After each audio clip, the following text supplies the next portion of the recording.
കർണാടക തദ്ദേശ സ്വയംഭരണ തിരഞ്ഞെടുപ്പിൽ മികച്ച പ്രകടനമാണ് കോൺഗ്രസ് കാഴ്ചവെച്ചിരിക്കുന്നത്. ഇതുവരെ പുറത്തുവിട്ടിരിക്കുന്ന കണക്കുകൾ പ്രകാരം ബിജെപിയെ ബഹുദൂരം പിന്നിലാക്കി മുന്നേറുകയാണ് കോൺഗ്രസ്. തിരഞ്ഞെടുപ്പ് കമ്മീഷൻ പുറത്തുവിട്ടിരിക്കുന്ന 1221 സീറ്റുകളിൽ കോൺഗ്രസിന് നേടാൻ സാധിച്ചിരിക്കുന്നത് 509 സീറ്റുകളാണ്. ബിജെപിക്ക് 366 സീറ്റുകളും JDSന് 172 സീറ്റുകളും മറ്റുള്ളവർ 174 സീറ്റുകളും നേടിയിട്ടുണ്ട്.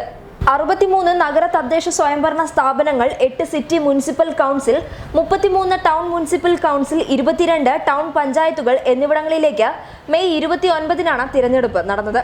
ഹംനാബാദ് ടൗൺ മുനിസിപ്പാലിറ്റി കൗൺസിലിലെ കോൺഗ്രസ് വൻ മുന്നേറ്റമാണ് കാഴ്ചവെച്ചിരിക്കുന്നത്.